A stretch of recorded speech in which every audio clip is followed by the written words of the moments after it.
Out here in the Pacific Northwest, one of the big concerns when building an off-grid cabin in the woods isn't, frankly, how to get your power working, but actually forest fire prevention because, well, pine forests burn naturally about every 5 to 7 years, though we try to prevent that so it can be longer. That's a big concern when you have a cabin in the woods. And after two of the largest fires in our state's history happened back in 2014 and 2015, and in fact I was living at the cabin during the big fire in 2014, so pretty scary. I actually had chunks of burnt bark landing on my deck at my cabin because I could see trees crowning half a mile away across the valley.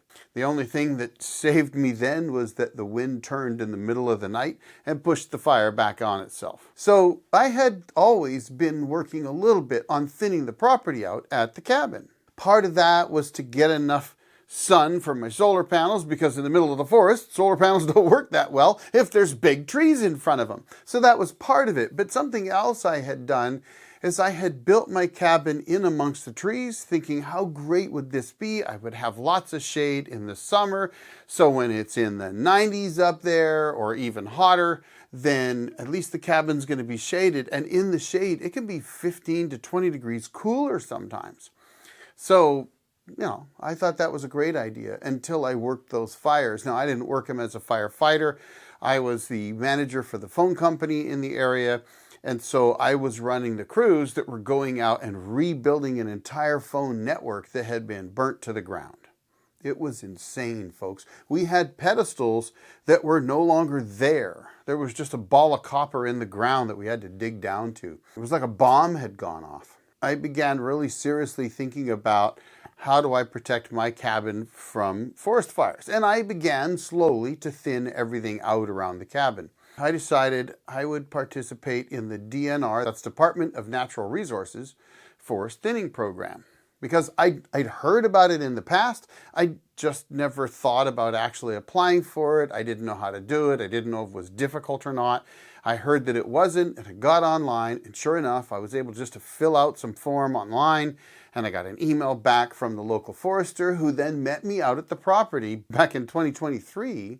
And we did a walkthrough. We picked 6.3 acres for me to thin, generally the area around the cabin. And he even said at the time, this is a defensible space. So while you've got some work to do to thin things out and make it even more defensible, the reality is if there was a fire, I could put a tender and a crew here and we could defend your property really well because you've done a good job already. But I had a lot of work to do still, and I learned a lot from him during that walkthrough. It was actually a really good experience. Well, 6.3 acres, I'd been doing a lot of fallen trees and milling lumber and thinning my forest and everything else, so I didn't figure that was that difficult. I'm a Marine, right? I'm going to get her done. Well, I'm here to tell you that in 3 years, I did not get it done. In fact, it got to the point that early last year, I decided to hire some guys to come out and fall trees for me and choke those up so I could drag them out of the woods with my tractor because I realized there was just no way I was going to get it. So if you're thinking of doing a DNR forest thinning project, the first thing I'm going to tell you is I bit off more than I could chew, so don't do that. If I were to go back and do it again today, I would have taken about half of that and said, okay, let's do 3 acres and I'll get that done and then we can move on from there. At the time, I thought, a little over 6 acres, most of it's fairly thin anyway, no problem, we'll get her done. In fact, I'll get it done in a year. Well, a year came and went, and I hadn't even come close. So I got an extension, and he extended it 2 years for me, which was awesome. And I thought, there's no way I'm not going to get it done. In fact, I only asked for 6 months to a year, but he gave me 2. He obviously knew better than I did. And I'd say we got about 4.5 acres, maybe closer to 4 acres of the entire job done. So we did get a lot done. We really thinned things out. I got a lot of trees moved away from the cabin. In fact, I've got a 50-foot separation all the way around the cabin today, which I think is great. I still have work to do there, but it's way more defensible than it was a few years ago.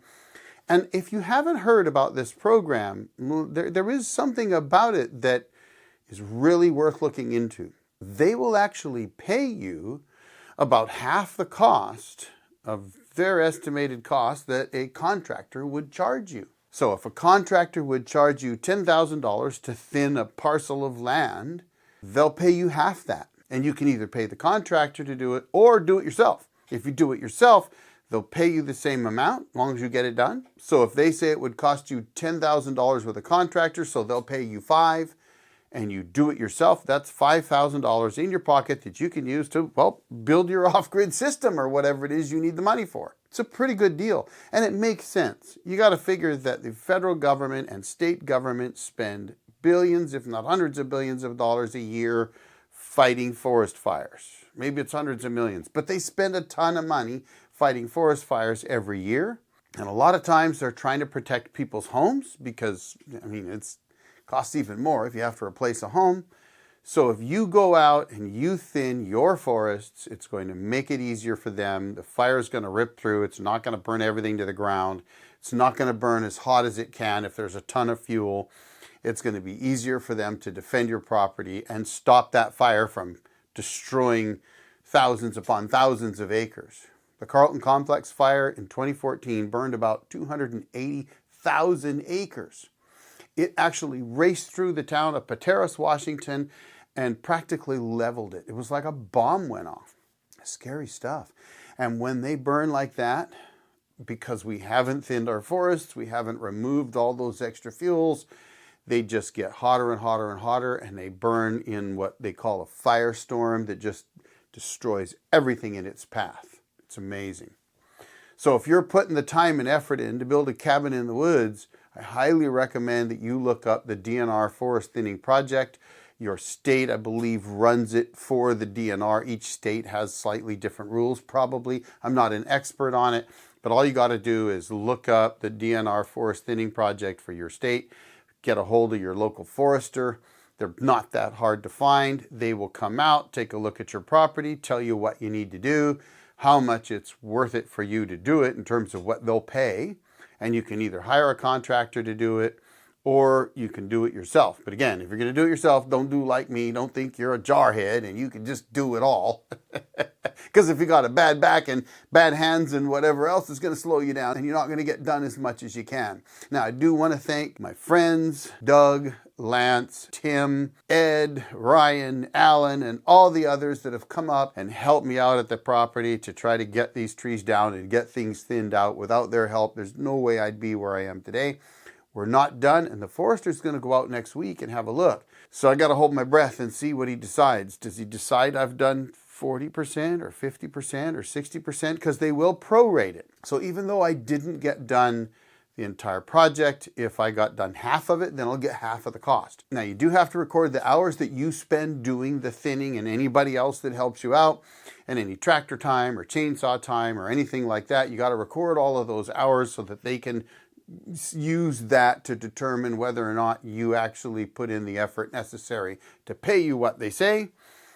But that's fairly easy to do. And quite frankly, what I learned is we used way more hours than they estimated. I probably have twice as many hours in as the original estimate to do the entire 6.3 acres. So even if I only got half of it done, I got plenty of hours. That was easy. Maybe because I'm just not as fast as a pro, right? But in any case, folks, we were out at the cabin this past weekend and we managed to drag out a bunch of logs, burn a bunch of slash. We had a great time while we were at it. Now, I do have too many logs now.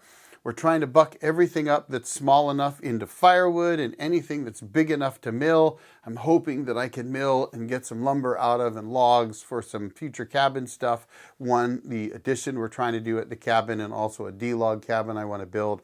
So hopefully I'll be able to get those milled up and make use of those. Though I do know that there's a policy that you can only use something like 5,000 board feet of your own logs per year, whether it's for fence post, firewood, lumber, whatever.